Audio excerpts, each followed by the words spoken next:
Este podcast é produzido pelo Correio Brasiliense. Nós tínhamos previsto no programa a inauguração de um Instituto do Clima para desenvolver políticas públicas e propostas, né, isso dentro da universidade. Dentro da universidade, né, e já pretendíamos fazer isso em acordo com o governo federal e as agências de fomento à pesquisa e à inovação. Como é que seria esse Instituto do Clima dentro da Universidade Federal?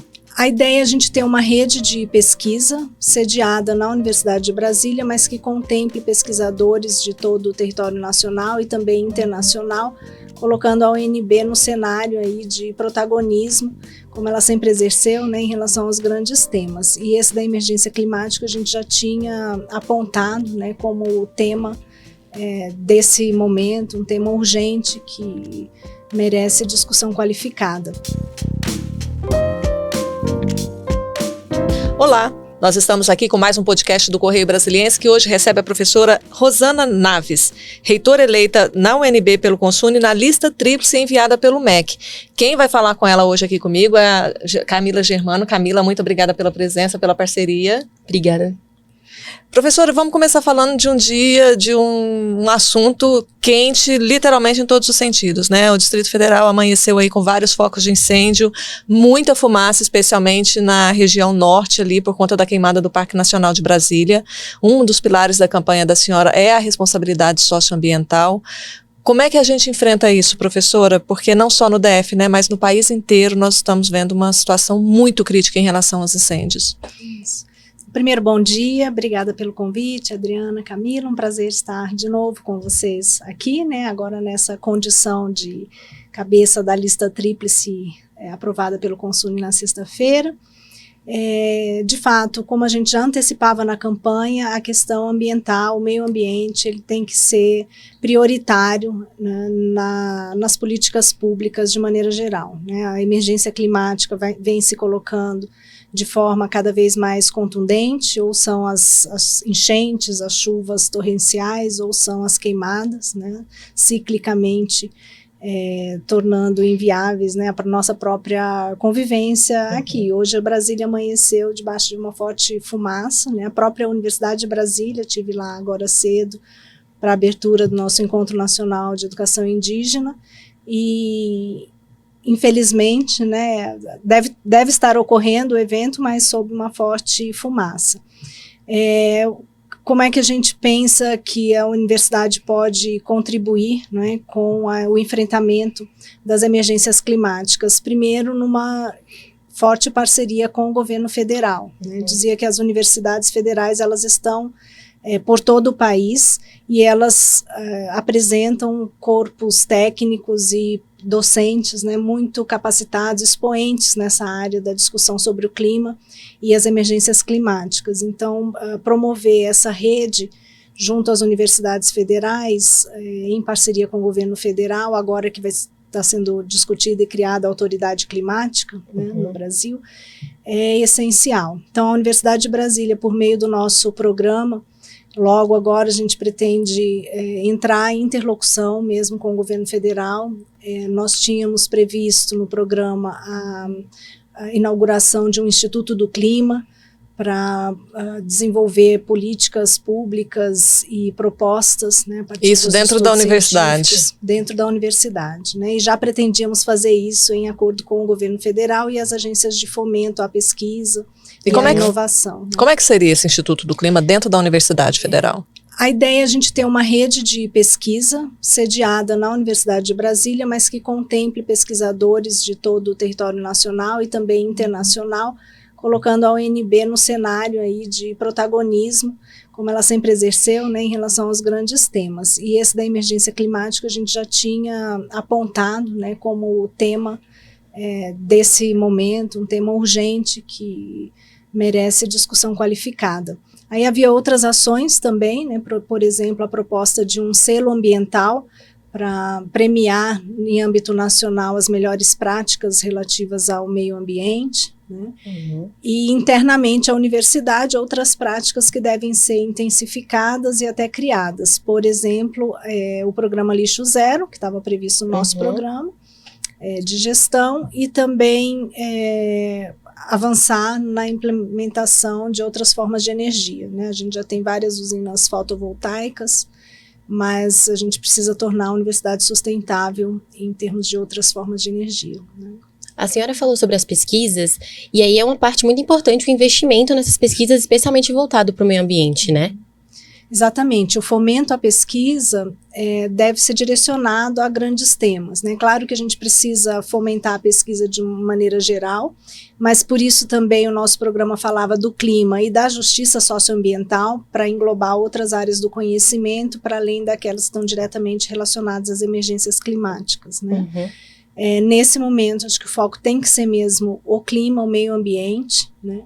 E paralelamente ações sociais, por exemplo, as de educação ambiental, que podem dar sustentação e fortalecer essas políticas públicas em âmbito nacional. Hoje, esse conhecimento que é produzido dentro da universidade, a sensação que dá, até quando a senhora fala da necessidade de criação de um instituto, né, para ter essa interlocução com o governo, é que todo esse conhecimento produzido dentro da universidade sobre clima, meio ambiente, acaba ficando ali no universo, quando poderia ser muito bem aproveitado para combater e para evitar essas mudanças climáticas que estão sendo tão trágicas no país e no mundo, né?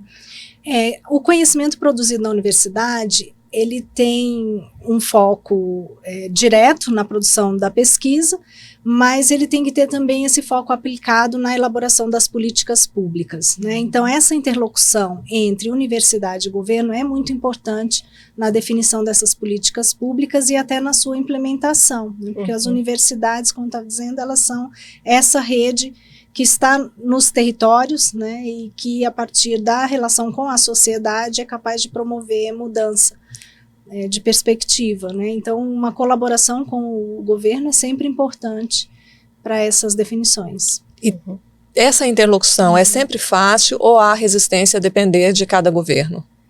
Olha, já foi bem mais difícil, né? No governo anterior, a gente teve os últimos anos, né, vou dizer de 2017 a 2022, bastante dificuldade na relação com o governo federal, as universidades sendo muito criticadas e até desacreditadas em termos da sua produção de conhecimento, mas desde que o governo Lula entrou, né, a gente tem já uma relação de muito mais abertura e de muito mais parceria. O próprio governo tem implementado mesas de negociação, né, formas de gestão participativa, reativou as conferências nacionais em várias áreas e até agora, por meio da autoridade climática, né, promove essa interlocução com as instituições e a sociedade civil. Então é um momento muito propício para a gente pensar de forma mais arrojada sobre os grandes problemas nacionais e de forma colaborativa também. E com o GDF também, né? E com o GDF, sem dúvida, né? Porque a gente está aqui no território, é importante a gente começar a tratar também com as secretarias do governo do Distrito Federal e mesmo com o legislativo, né? A Câmara Legislativa local. Bom, eu queria que a senhora falasse um pouquinho também de que maneiras a gente pode incentivar mais essas áreas de pesquisa na UNB, pensando se você for escolhida, né, pelo MEC. Um forte desafio que se coloca é o da interdisciplinaridade, né? Então, a gente tem uma tendência grande a atuar dentro dos próprios laboratórios, dentro das próprias linhas de pesquisa, mas um projeto como esse instituto que a gente propõe fortalece a possibilidade de grupos de pesquisa trabalharem juntos. E a gente tem plena consciência de que os problemas sociais são complexos, são problemas complexos e que as soluções não vêm de uma única área, né? Então, o trabalho interdisciplinar, ele acaba sendo fortalecido quando a gente tem editais de fomento à pesquisa ou instituições que pensam os problemas com a complexidade que eles têm, unindo diferentes áreas na proposição das soluções, né? Então, o trabalho interdisciplinar é muito importante nesse momento. A senhora sendo confirmada pelo MEC como reitora da Universidade Federal, qual que seria, ou quais seriam as primeiras ações da senhora à frente da UNB?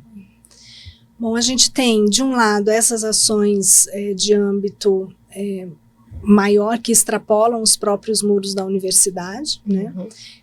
A gente assume já no final do ano, então, final de novembro, Portanto, é muito importante que nesse momento a gente atue também junto ao Poder Legislativo na tramitação da Lei de Diretrizes Orçamentárias, né, buscando o orçamento para o ano de 2025 que seja suficiente para dar andamento às políticas de permanência, às políticas de infraestrutura, né, que estavam previstas no nosso programa. Até de custeio da universidade, né, custeio. Que tem sofrido aí nos últimos anos. Vira e mexe, a gente está dando notícias de que a UNB, olha, a UNB não tem dinheiro para pagar o salário, a folha do mês que vem, ou até o fim do ano, não vai ter dinheiro. Exatamente. Então, trabalhar com o Legislativo pela recomposição orçamentária e, eventualmente, até pela ampliação do orçamento. E as medidas internas, né? Algumas ações são prioritárias, a gente falou muito do aspecto humano e da valorização das pessoas da comunidade. É importantíssimo que a gente consiga virar o ano com um novo clima organizacional, né? Esse clima está ligeiramente dado pelo próprio resultado da eleição, a gente sente já uma comunidade com uma expectativa, acho que eleições trazem isso, né, de uma possibilidade de mudança, de renovação, e isso anima a comunidade, né.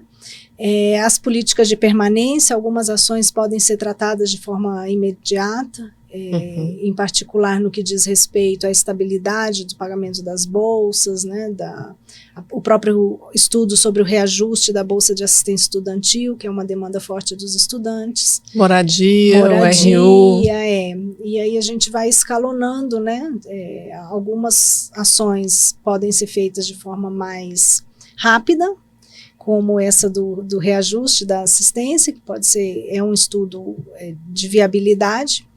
Já a reforma, né, obras de manutenção, construção, dependem dessa negociação sobre o orçamento para o próximo ano. Mas essa do reajuste das bolsas, isso aí já tem uma visão de que é viável? A gente já tem um estudo de viabilidade, a gente precisa agora, no período de transição, ter acesso a mais informações, né, do ponto de vista do atendimento e da demanda reprimida, para saber exatamente qual seria esse valor a ser reajustado, mas a gente já tem perspectiva positiva sobre isso. E quando é que começa a transição? Bom, pretendemos que a transição se inicie agora, né? A etapa do Conselho Universitário foi vencida na última sexta-feira. Durante essa semana o processo deve ser encaminhado ao MEC e isso já abre a possibilidade de a gente iniciar um processo de transição que dura cerca de 60 dias, o justo prazo em que o mandato da professora Márcia se encerra, né? Por volta do dia 22 de novembro. E dando início a essa nova jornada, né, começando ali no final de novembro, que projetos de longo prazo você já prevê, assim, que podem demorar mais tempo para serem implementados ou que precisem de mais coisas além dos que você já citou, mas que você já tem em mente, assim, para a sua gestão? Olha, pensando nessa interlocução com o meio ambiente, né, pensando de novo o tema do meio ambiente, algo que a gente precisa iniciar imediatamente, mas que é uma intervenção vamos dizer, de maior prazo, tem a ver com os planos de contingência de enchentes, né? A gente vai sair de um período de seca, estiagem e queimadas para o período das chuvas. Provavelmente elas se iniciem antes da nossa posse, mas a gente precisa pensar que não se trata apenas de conter as chuvas, né, desse final de ano, mas de medidas de longo prazo, que sejam implementadas de maneira a resolver de forma definitiva esse problema, né? E qual que é o papel da universidade e o papel do governo do Distrito Federal nessa contenção dessas enchentes, professora? Então, essa é uma interlocução que precisa ser feita, porque hoje a gente sabe que o governo do Distrito Federal está com o projeto Drenar, aí, né, grandes obras de contenção de água estão sendo feitas no início da Asa Norte e no final da Asa Norte, mas justamente onde o campus da UNB está localizado, a gente não tem nenhuma obra de contenção sendo executada. Então, a primeira etapa é justamente entrar em contato com o governo do Distrito Federal e promover, né, essa interlocução de maneira que obras também sejam executadas. Mas dentro do campus também há pequenas obras de escoamento de água que podem ser executadas por meio de contratações específicas, né? Então esse limite, como a UNB é um uma universidade inserida na cidade, né, inclusive um campus aberto, esse limite é sempre muito tênue, e por isso a boa interlocução com o governo do Distrito Federal é imprescindível. A senhora já tem uma data ou já está articulando isso para conversar? Porque para esse ano não dá mais tempo, né? Infelizmente, se tivermos chuvas torrenciais aí, a possibilidade de que as águas venham a invadir a UNB novamente são reais, né? A gente pretende já nesse período de transição estabelecer contatos, né, com o governo do Distrito Federal, também com a Câmara Legislativa, na busca justamente dos recursos de emendas parlamentares que possam financiar essas obras no próximo ano, né? Mas realmente é algo que demanda o período de transição. Então estávamos aguardando até sexta-feira o resultado da reunião do Conselho Universitário, porque é ele que define, do ponto de vista legal, a lista tríplice a ser enviada ao Ministério, né? Então agora a gente já tem, sim, uma quase garantia, né, de que a nomeação vai ocorrer, porque a expectativa é de que o presidente Lula nomeie o primeiro nome da lista tríplice, né? Agora, essa lista tríplice desse ano teve uma novidade, né? Porque a professora Fátima não registrou, dizendo que geralmente o Consune e o MEC respeitam a consulta da comunidade e elegem de fato, dão posse de fato à pessoa que ficou em primeiro lugar, mas na ausência dela o Consune incluiu o nome do vice da senhora, né? Como é que está essa conversa assim entre vocês? Isso. Na verdade, a professora Algamir, né? A professora Algamir, exatamente. Não registrou. Esse modelo de que o projeto escolhido pela comunidade indica os outros dois nomes tinha sido utilizado em 2020, né? São dois modelos que operam hoje nas universidades. Um é de encaminhar exatamente os nomes que se submeteram à consulta à comunidade. Era o modelo que a UNB utilizava tradicionalmente. O outro modelo que outras universidades já adotam é esse: o projeto eleito indica outros dois nomes, uma vez que a nossa legislação hoje ainda prevê o envio de uma lista tríplice. Então, o que aconteceu foi um meio termo, né, entre os dois modelos. A nossa inscrição, eu tinha realizado a inscrição da chapa vencedora, a professora Fátima também tinha se inscrito, faltava o terceiro nome. E então nós encaminhamos ao Conselho Universitário a sugestão do nome do professor Márcio. O Conselho reabriu inscrições no próprio período da reunião. O professor Márcio então se inscreveu formalmente e a votação ocorreu conforme o previsto, né? Evidentemente que naquela situação qualquer docente que estivesse presente à reunião do Consune poderia ter realizado uma inscrição também, e aí a gente provavelmente aconteceria uma votação em torno de todos os nomes que tivessem se apresentado. Felizmente, a UNB tem essa tradição de respeitar a consulta, né? A nossa expectativa, como eu disse, é de que o presidente Lula nomeie o primeiro nome da lista, e com isso a gente possa recompor a situação inicial e nomear o professor Márcio como vice-reitor. Numa eventualidade do presidente Lula nomear o professor Márcio, a senhora aceitaria ser vice dele? Como é que vocês já discutiram isso? Não discutimos isso, porque a gente não está contando realmente com essa hipótese, né? A gente tem mesmo bastante expectativa de que a lista seja respeitada, sobretudo, mais do que a lista, é a vontade da comunidade que participou de um processo democrático, né, e indicou o projeto que gostaria de ver vencedor. Há outros fatores aí que acho que intervêm e que são muito importantes. A gente teve um processo de consulta com 3 mulheres, né? Seria bastante inusitado que o presidente Lula, num contexto como esse, né, escolhesse o único homem da lista. Então, manter agora essa trajetória de mulheres à frente da Universidade de Brasília é também bastante simbólico, né? É representativo. O presidente Lula tem apresentado uma preocupação também, né, nos seus cargos de confiança de indicar mulheres. Então a gente tem bastante confiança de que ele vai seguir o rito democrático e e nomear, e me nomear, né? E qual seria a participação dele na gestão, assim? O que você espera dessa parceria com o Márcio? O professor Márcio, ele é engenheiro civil, né, e ambiental, então ele, quer dizer, o departamento, ele é engenheiro civil, o departamento é o de engenharia civil e ambiental. Então, a gente espera uma grande contribuição dele no que diz respeito às demandas de infraestrutura da universidade, que são muito grandes, né? A gente que já falou de várias, mas em geral, as nossas edificações mais antigas precisam de um forte plano de manutenção, né, a ser executado. Também o vice-reitor preside o Conselho de Ensino, Pesquisa e Extensão, né, é responsável hoje pela internacionalização da universidade.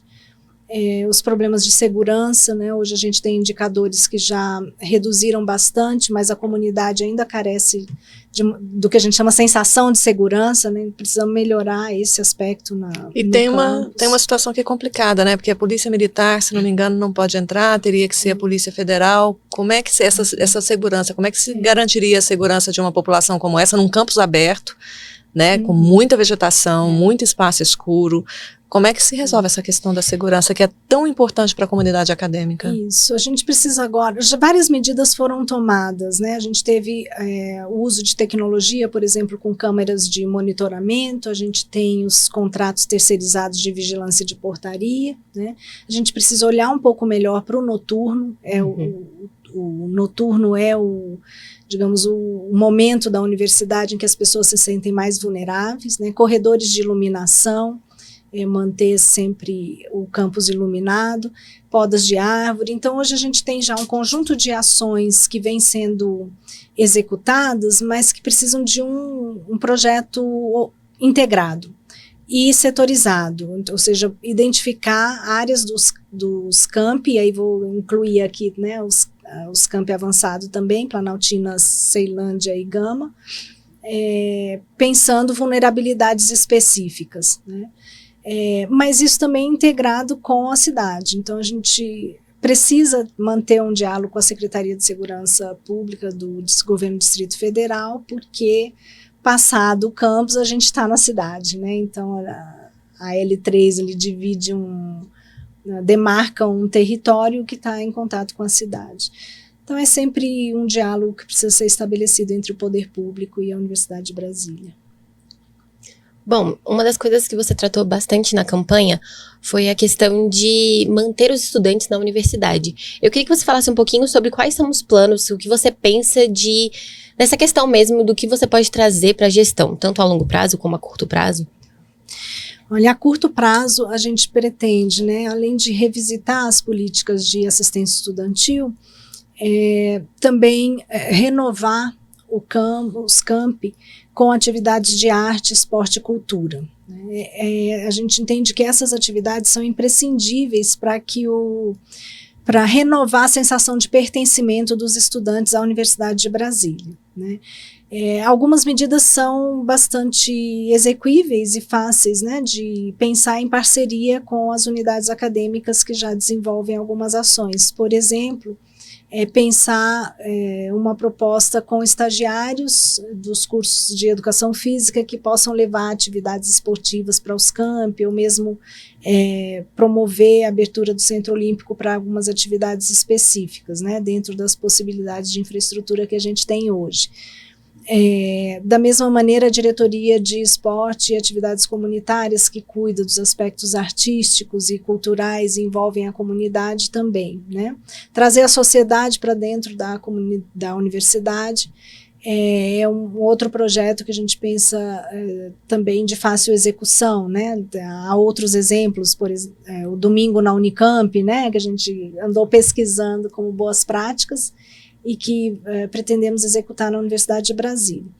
Para além disso, a gente precisa retomar a participação ativa dos estudantes na definição das nossas políticas, né, para que eles se sintam integrados também na proposição de ações, né. Nesse sentido, a gente tem conversado muito com os estudantes para que eles mesmos priorizem as atividades e as demandas que eles têm em relação à administração e que a gente possa escalonar o atendimento dessas demandas ao longo do mandato.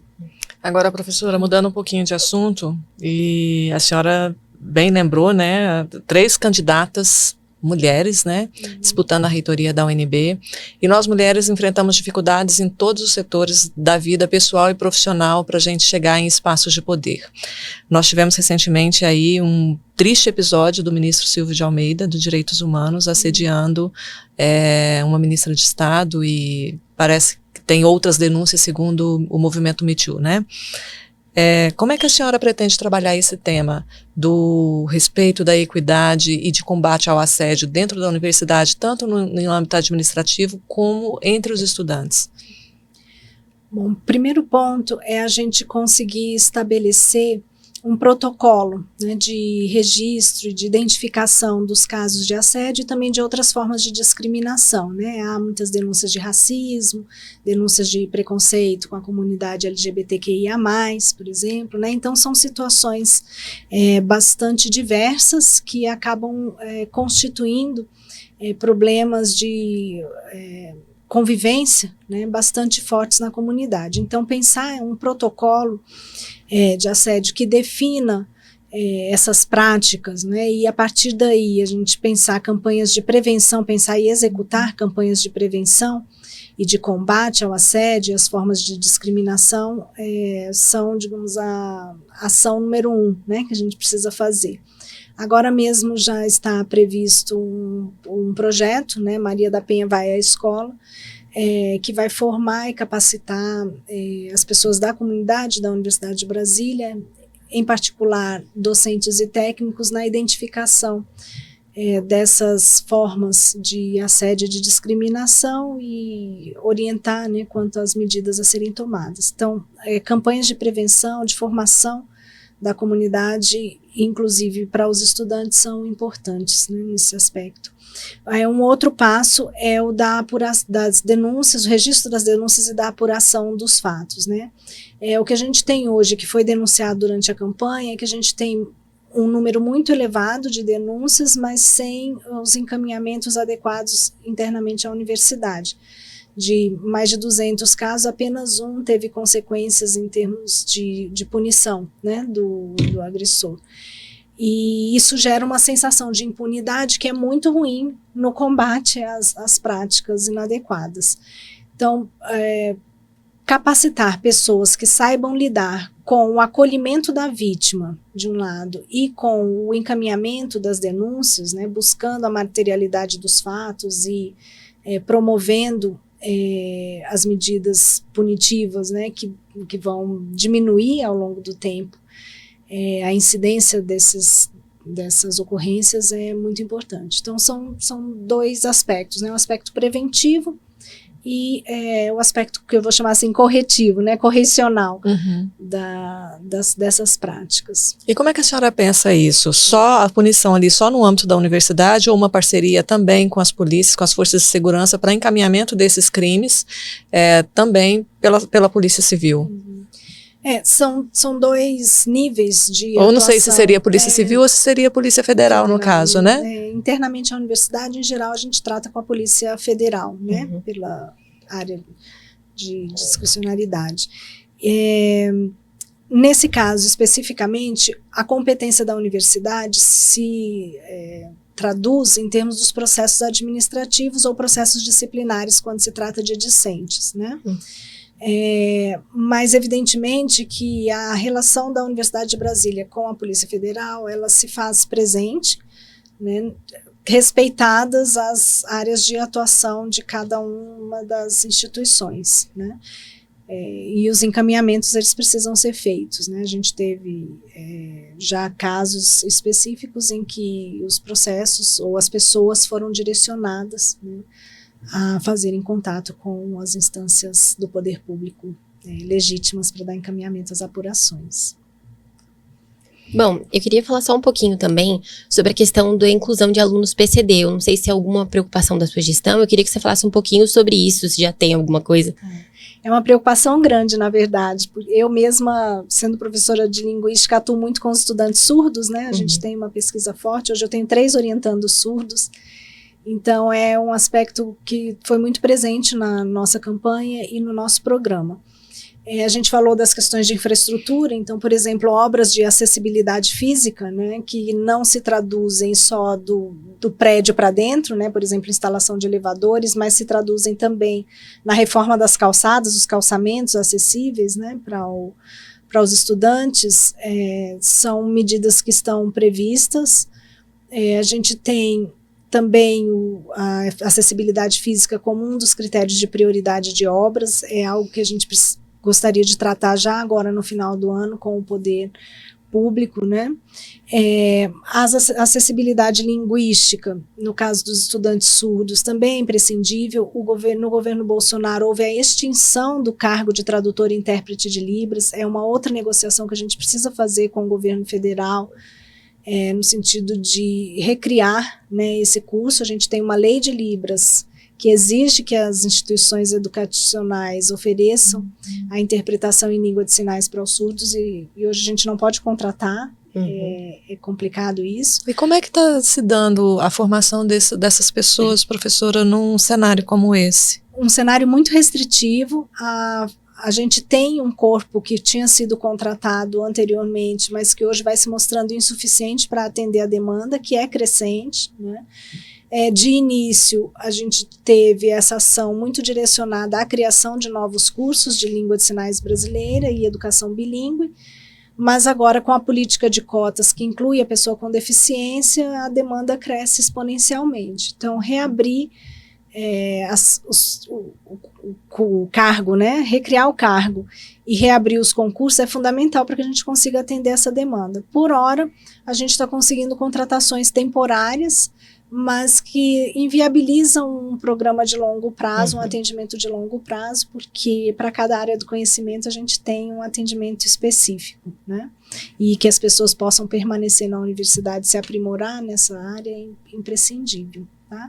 E aí a gente teve a criação da diretoria de acessibilidade, que precisa ser fortalecida, né, para outros tipos de deficiência. Então, hoje a gente tem os estudantes neuroatípicos, né, bastante formando um corpo bastante significativo na universidade, e outras demandas de permanência, né, de populações mais vulneráveis. Agora mesmo a gente está tendo lá o Encontro Nacional de Educação Indígena, são mais de 230 indígenas na universidade, que demandam também um acolhimento especializado, né, os estudantes quilombola. Então é toda uma diversidade, precisa ser atendida na sua especificidade. E vai ser um desafio grande, né, porque as políticas de inclusão estão cada vez avançando mais, né, professora? Sim. Exatamente, e isso é bom, né, para a sociedade. Hoje o perfil do nosso estudante reflete a sociedade que está fora. A gente deixou de ser uma universidade elitista na perspectiva do ingresso, mas a gente segue precisando avançar nas políticas internas de permanência e acolhimento dessa diversidade, né? Desde ações de respeito à diversidade, né? Até as garantias socioeconômicas para que essas populações permaneçam e consigam concluir com êxito os seus cursos. Mais alguma questão, Camila? Acho que não, acho que ela tocou bastante em vários pontos do que ela pretende fazer. Então agora o espaço fica aberto para a senhora, caso a senhora queira fazer as considerações finais, tratar de algum assunto que a gente não abordou aqui, né, Camila? Eu vou deixar mais uma vez um agradecimento a toda a comunidade universitária pelo processo democrático que a gente vivenciou, culminando com a nossa reunião do Conselho Universitário, né, que é o ponto alto desse processo. Desejar que agora a gente tenha um período de transição em que esse engajamento que a gente observou na campanha e no processo se reflita também na proposição das ações e no planejamento, né, do próximo ano, e que a gente consiga responder, né, às expectativas da comunidade. Nós estamos muito otimistas, estamos seguros de que a unidade agora é importante, né, porque é o projeto da Universidade de Brasília que está em jogo. Então a gente venceu uma etapa democrática, muito qualificada, e agora é pensar a Universidade de Brasília nesse futuro. Ok. Professora, muito obrigada pela presença aqui. Já fica o convite para as próximas entrevistas, quando a senhora tomar posse aí, né, Camila? Vem falar para a gente como é que foi esse período de transição e como é que vai ser efetivamente a partir da posse. Tá ótimo, obrigada. Bom, e o podcast do Correio fica por aqui. Camila, muito obrigada pela parceria. Obrigada pelo papo. Muito obrigada, professora. Nós recebemos hoje a professora Rosana Naves, reitora eleita da UNB pelo Consune na lista tríplice enviada ao MEC. Todo esse programa você assiste nos nossos tocadores de podcast. Não perca. Até a próxima.